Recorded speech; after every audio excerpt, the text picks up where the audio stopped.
नमस्कार, जय श्री कृष्णा। स्वागत करता हूं मैं आपका अपने चैनल कुंडली शास्त्र में। मैं हूं एस्ट्रोलॉजर रतन सिंह। वृषभ राशि या वृषभ लग्न बहुत इंपॉर्टेंट, बहुत ही शुभदायी एक लग्न होता है। जब भी हम लोग कोई बड़ा इवेंट होता है, कोई दिवाली हो चाहे होली हो किसी भी तरह का कोई शुभ मुहूर्त निकालना हो तो उसके अंदर वृषभ लग्न को बहुत ज़्यादा इंपॉर्टेंस दी जाती है, क्योंकि स्थिर लग्न है, सौम्य प्रकृति का है और इसके जो स्वामी हैं वो सुख समृद्धि संपत्ति को देने वाले शुक्र महाराज बनते हैं। जी हाँ, वृषभ राशि वालों, मई का महीना 2026 का आप लोगों के लिए क्या कुछ रहने वाला है उसके ऊपर हम बात तो करेंगे ही, लेकिन कुछ ग्रहों ने, या मैं यूं कहूं कि सभी ग्रहों ने अमूमन कुछ ना कुछ परिवर्तन मई के महीने में जरूर किया है। और खास करके 11 मई से लेकर के और 15 मई के बीच में बहुत कुछ परिवर्तित हो जाएगा। अभी तक शुक्र जो है आप लोगों के लिए, आप ही के राशि जो बनते हैं आपकी ही राशि के अंदर 14 मई तक है। 14 मई के बाद में शुक्र जो है आगे प्रवास करेंगे मिथुन राशि के अंदर, इनके मित्र की राशि है। यहाँ पे ये गुरु से मिलेंगे और 3 दिन बाद ही गुरु स्वयं भी वर्गोत्तमी हो जाएंगे। वर्गोत्तमी का अर्थ ये होता है कि सेम यहीं से अगर आप देखेंगे नवमांश में, तो ये गुरु महाराज इसी मिथुन राशि के अंदर मिलेंगे। तो यहाँ पे ग्रह को माना जाता है कि वो राशि में वर्गोत्तम हो गया है। जब कोई ग्रह वर्गोत्तम हो जाता है, नाम से स्पष्ट है, वो ग्रह अपना और भी ज़्यादा शुभ फल देने में सक्षम होता है। तो द्वितीय भाव के अंदर 2 शुभ ग्रहों की युतियाँ, 2 बड़े महान जो ज्ञानी हैं उनकी युतियां आपके द्वितीय भाव के अंदर, धन भाव के अंदर होने वाली है। तो यहाँ पे कुछ टकराव तो होगा ही होगा, लेकिन एक मंथन निकल के जब आएगा, समुद्र मंथन से जब अमृत निकलता है, तो वैसा ही कुछ आप लोगों के साथ में होने वाला है। गुरु और शुक्र की ये जो युति है आप लोगों के लिए ज़बरदस्त फलदायी होने वाली है। साथ ही में अगर मैं बात करूं तो आप लोगों के लिए जो चौथे भाव के स्वामी हैं, जो सुख भाव के स्वामी हैं सूर्य भगवान, वो भी सूर्य नारायण आप लोगों के लिए 15 मई को प्रवास करेंगे आपके 12वें भाव उच्च की राशि से आप एक ही राशि के अंदर। ठीक है, और इसी दौरान 11 मई को मंगल को अगर आप देखेंगे तो वो भी अपनी मूल त्रिकोण की राशि मेष के अंदर आपके 12वें भाव के अंदर गोचर करेंगे 11 मई के दिन। बुध की अगर मैं बात करूं तो बुध भी आप ही की राशि के अंदर 14 मई की तारीख को आ जाएंगे। तो यहां से आप देख रहे हैं तो बहुत सारे ग्रहों में बहुत कुछ परिवर्तन हो रहा है। गुरु की अगर मैं बात करूं तो पुनर्वसु नक्षत्र के तीसरे चरण के अंदर 14 मई को आएंगे। जैसे कि मैंने बताया वर्गोत्तमी होंगे, 3 दिन निकलेंगे। आप लोगों के लिए जो बहुत ज़्यादा कारक ग्रह माने जाते हैं, शनि जो आपके लोगों के लाभ भाव में बैठे हैं, वो रेवती नक्षत्र के अंदर प्रवेश करेंगे। आप लोगों के लिए नवम और दशम भाव के स्वामी बनते हैं। रेवती नक्षत्रों का अंतिम चरण है, मीन राशि के अंदर चल रहे हैं। अंतिम राशि का अंतिम नक्षत्र जब ये आएगा तो शनि का पूरा चक्र पूर्ण होने को आ जाएगा। और यहाँ पे जब शनि जब जाते हुए रहते हैं तो बहुत कुछ देखे जाते हैं। हालांकि रेवती नक्षत्र गंडमूल का नक्षत्र भी माना जाता है, लेकिन आप लोगों के लिए बहुत ज़्यादा कारक ये बन के रहेंगे। तो कुल मिला के मई का महीना बहुत कुछ धूमधाम लेकर के आने वाला है। आप लोगों के लिए बहुत कुछ अलग अलग जगहों पे आमूलचूल परिवर्तन करके लेके आने वाला है। और मैं ये आपको यूं कहूं कि ये समय आप लोगों के लिए अच्छा बहुत ज़्यादा है। सावधानी वाला थोड़ा सा कम है, लेकिन सावधानी भी बरतनी ज़रूरी है। ठीक है ना। तो आज चलो अब हम शुरू करते हैं। सबसे पहले आपके करियर की ही बात को अगर मैं ले लूं तो देखिए राहु यहाँ पे पोजीशन में है। अगर आप कंटिन्यूसली हमारे व्यूज जो है, अगर हमारे व्यूअर हैं तो आप देख रहे होंगे कि इस कुंभ राशि के ऊपर बहुत सारे ग्रहों का जमावड़ा था। एक समय पे 4-4, 5-5 ग्रहों का, 6-6 ग्रहों का जमावड़ा आ गया था। देन उसके बाद के अंदर चीज़ें स्थिति बदलती गई, आगे बढ़ती गई। तब भी मैंने आपको कहा था कि रुक जाइए, समय यहाँ पे अभी नहीं है बड़ा डिसीजन लेने का। जब आगे समय आएगा तब आप लोगों के हित में ज़रूर चीज़ें होंगी, और वो समय अब आ गया है। देखिए शुक्र राशि, वृषभ राशि वाले जो होते हैं बहुत बलवान, बहुत बलिष्ठ और चीज़ों से भिड़ने वाले ज़रूर होते हैं। चुनौतियों का सामना बहुत डट करके करते हैं। रणनीति स्ट्रेटेजी बनाने में बड़े माहिर होते हैं। तो आपने जो रणनीतियाँ बनाई हैं उनको लागू करने का समय अब आ गया है। जब से शुक्र यहाँ पे आए हैं 19 अप्रैल से, तब से आपने देखा होगा कि बहुत कुछ परिवर्तन आप लोगों के अंदर आ रहा होगा। उत्साह बढ़ रहा होगा, ऊर्जा बढ़ रही होगी। काम कुछ अटक रहे थे वो बनते हुए चले जा रहे हैं। आगे भी अब यही स्थिति होने वाली है। अब जो मेन प्रॉब्लम थी हमारी फाइनेंस की, धन की, समाज की, हमारी फैमिली की लेकर के, वहाँ पे भी अब सॉल्यूशन होने वाला है। तो करियर के पॉइंट ऑफ व्यू से देखें तो यहाँ पे कुंभ राशि है, शनि इसके स्वामी बनते हैं, अब लाभ भाव के अंदर है, लेकिन शनि मंगल के साथ में युति बना के बैठे हैं। 11 मई का जैसे समय आएगा, 11 मई के बाद में, 11 मई ये परिवर्तन 11 मई के बाद में होगा। अब तक जो स्थितियाँ हैं जैसी अब चल रही हैं वैसे ठीक है, लेकिन 11 मई के बाद में बहुत कुछ परिवर्तन होगा। इन चीज़ों को हम हमारे वीकली जो हॉरोस्कोप होता है उसमें अपडेट कर देते हैं। इसलिए आपको 11 मई के बाद की अगर मैं बात बताऊँ तो जैसे ही मंगल आगे प्रवेश करेंगे, शनि यहाँ पे अकेले रह जाएंगे। रेवती नक्षत्र के अंदर 17 मई को प्रवेश करेंगे। तो आपके भाग्येश और साथ ही साथ के अंदर आपके कर्मेश लाभ भाव के अंदर बैठे हैं। जब रेवती नक्षत्र में जाएंगे तो यहाँ से आपके ना सिर्फ भाग्य में वृद्धि होगी, बल्कि साथ साथ आपके करियर में भी ग्रोथ होगी।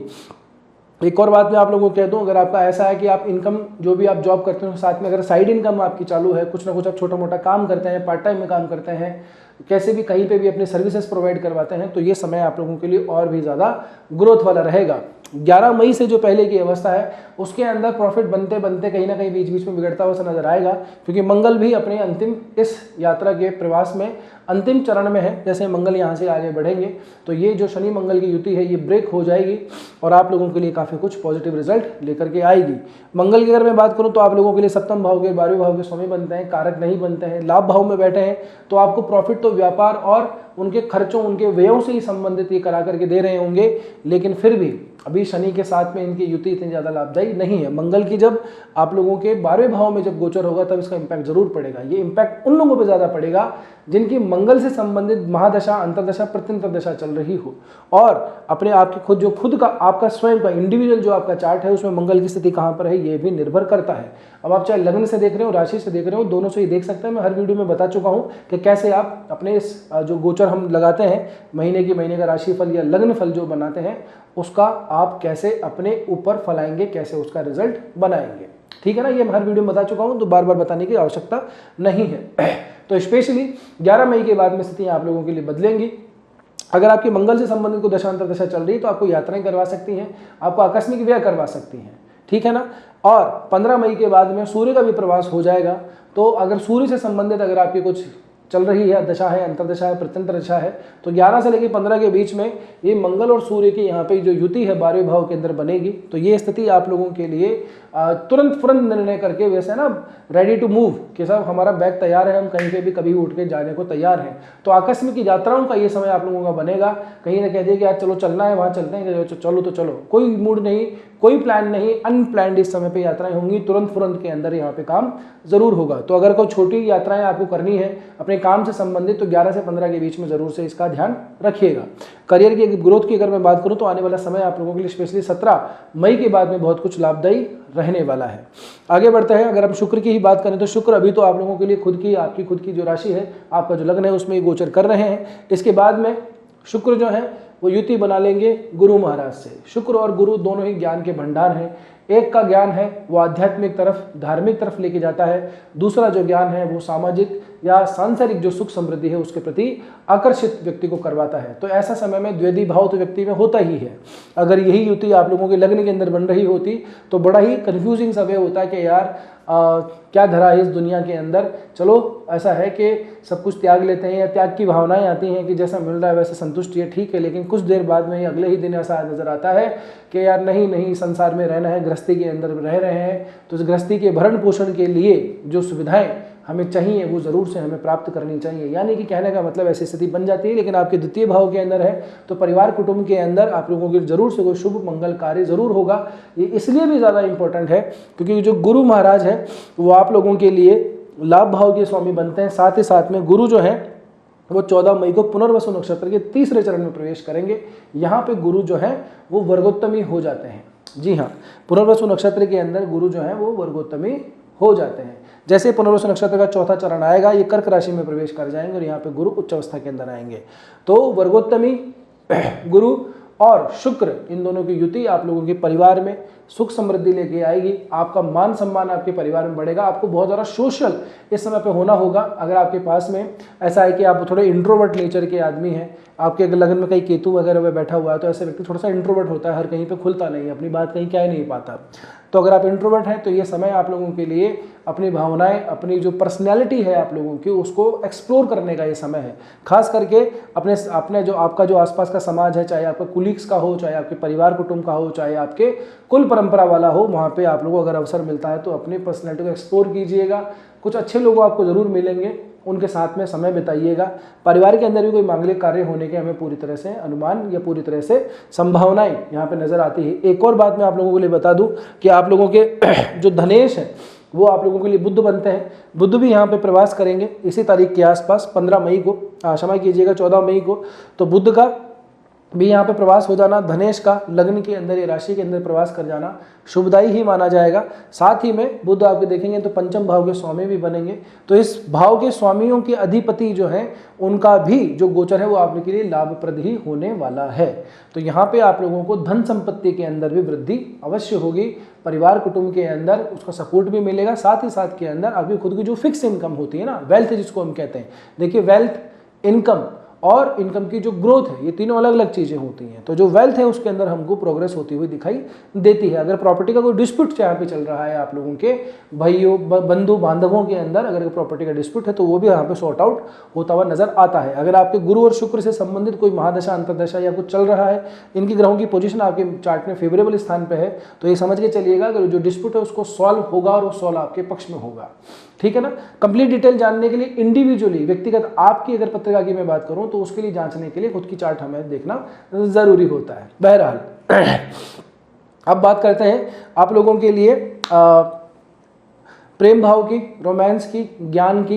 तो इस भाव का स्वामी 14 मई तक तो सूर्य के साथ में 12वें भाव के अंदर हो रहा है, तो अपने ज्ञान से संबंधित बखान करने के लिए या कुछ जो लोग ऐसे हैं कि टीचिंग लाइन के अंदर है, प्रोफेसर्स हैं, सीनियर प्रोफेसर्स हैं, अलग अलग जगह पे कॉन्फ्रेंस करते हैं, अलग अलग यूनिवर्सिटियों में लेक्चर देते हैं, तो ये तो 14 मई तक का समय है। उसके बाद में वो अपने घर लौट आएंगे और आपकी जो भी वाणी है, आपकी भाषा, अभी ये सभी के लिए है, चाहे वो मीडिया में हो, चाहे कंटेंट क्रिएटर हो, चाहे अकाउंटेंट हो, चाहे फाइनेंस के अंदर कोई काम करते हो, बैंकिंग से रिलेटेड काम करते हो, या फिर सामान्य रूप से भी जहाँ पे भी आपकी जॉब है वहाँ पे मुख्य रूप से आपकी जो वाणी है, आपकी जो बातचीत है उसका पक्ष रखा जाता है, तो उसके लिए अभी ये समय बहुत ज़्यादा इंपॉर्टेंट रहने वाला है। तो इस भाव का स्वामी भी आगे बढ़ेगा और अपनी ही आपकी राशि, आपके लग्न के अंदर प्रवेश करेगा।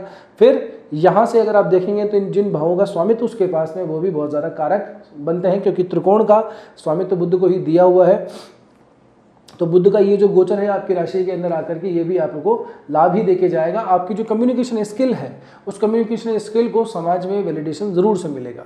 रिलेशनशिप के अंदर भी ये समय काफ़ी ज़्यादा आप लोगों के लिए लाभदायी रहने वाला है, क्योंकि अब जो बुध है वो वैसे तो सूर्य के साथ में ही रहेंगे। सूर्य यहाँ पे अगर आप देखेंगे तो आप लोगों के लिए चौथे भाव के स्वामी बनते हैं, तो यहाँ पे आपके ना सिर्फ सुख समृद्धि के अंदर वृद्धि होती हुई दिखाई देती है, बल्कि साथ साथ के अंदर आपके रिलेशनशिप के अंदर भी एक नई एनर्जी आने की पूरी संभावनाएं दिखाई देती है।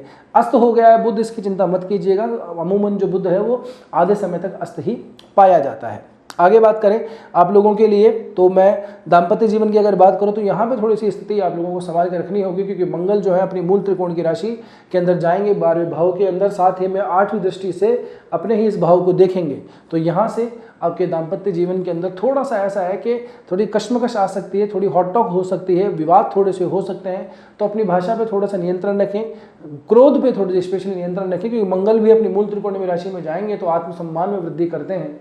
अपने जो इनकी जो एरोगेंस है उसके अंदर भी थोड़ी सी वृद्धि यहाँ पे देखी जाती है, तो उस वर्ष कभी कभार ऐसा होता है कि दाम्पत्य जीवन के ऊपर उसका नेगेटिव इम्पैक्ट आ जाता है। 5 दिनों के लिए सूर्य मंगल की युति रहेगी, तो यहाँ पे कुछ ध्यान रखिएगा, क्योंकि यहाँ पे सीधी 7वीं दृष्टि इन दोनों की पड़ती है, तो छोटा मोटा चोट चपेट एक्सीडेंट इस तरह की चीज़ों का संयोग थोड़ा सा बनता है, तो गाड़ी वगैरह थोड़ा सा आराम से चलाइएगा। आपका जो वर्किंग प्लेस है उसके ऊपर, क्योंकि छठा भाव जो है आपके वर्किंग प्लेस, वर्किंग एनवायरनमेंट को भी दिखाता है, तो यहाँ से भी थोड़े से कुछ ऐसा है कि जो आपकी क्या ना पीठ पीछे से जो लोग बुराई करते हैं या काटने में लगे रहते हैं उनके सर थोड़े से उठे हुए रहेंगे, लेकिन सूर्य और मंगल की ये जो दृष्टि है सामने से आपके सामने शत्रुओं को टिकने नहीं देगी। तो कुल मिला के बात यह है कि आने वाला अब जो समय है मई का महीना, खास करके मई का 10-11 मई के बाद का जो समय है ये आप लोगों के लिए बहुत कुछ परिवर्तन लेके आ रहा है। 10 से लेके 15 मई के बीच में ऐसे कुछ परिवर्तन हो जाएंगे जो आपने अब तक प्लान किए हैं कि यार कुछ एग्जीक्यूट नहीं हो रहा, कुछ ठीक नहीं चल रहा। हालांकि शुक्र के यहाँ पे आने से चीज़ें थोड़ी थोड़ी तो सॉर्ट आउट हुई होंगी, ज़रूर से हुई होंगी, लेकिन अब जो है स्पीड अप पकड़ने का है। पहले दूसरे गियर में गाड़ी चल रही थी, अब 15 मई के आसपास आते आते 14-15 मई के बाद में गाड़ी थोड़ी सी स्पीड पकड़ेगी, चौथे गियर के अंदर गाड़ी चलेगी और अपने गंतव्य तक जरूर पहुंचेगी। तो कुल मिला के आप लोगों के लिए अभी के ये जो सभी ग्रहों के गोचर हैं सभी आप लोगों के लिए लाभदायी रहने वाले हैं। कुछ चीज़ों को मैंने बताया, यहाँ पे थोड़ी सी सावधानी आप लोगों को रखनी है, खास करके 11 से और 15 मई के बीच में।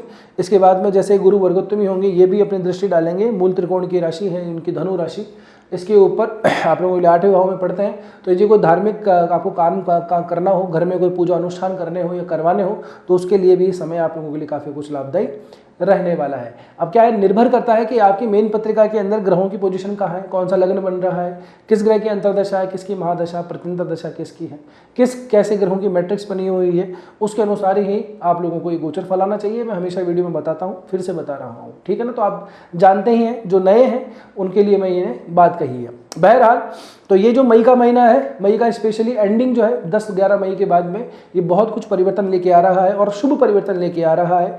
तो अगर जॉब में स्विच करना हो, आगे बढ़ना हो, प्रमोशन पाना हो, तो ज़रूर से उसको ट्राई कीजिएगा। अगर आपका ऐसा है, स्पेशली वो लोग जो विदेशों के अंदर रहते हैं या अपने जन्म स्थान से दूर कहीं पे रहते हैं, अपने ज़िले से कहीं दूसरे ज़िले के अंदर ट्रांसफ़र है या फिर एक राज्य से दूसरे राज्य के अंदर काम कर रहे हैं, उन लोगों के लिए आने वाला जो समय है वो अथॉरिटी एंजॉय करने का समय आ रहा है, वो अपने पद को आगे बढ़ाने का समय है, प्रमोशन का समय है। तो जिन जिन लोगों का प्रमोशन का जो टाइम है मई के अंदर, वो ज़रूर कमेंट करके बताइएगा।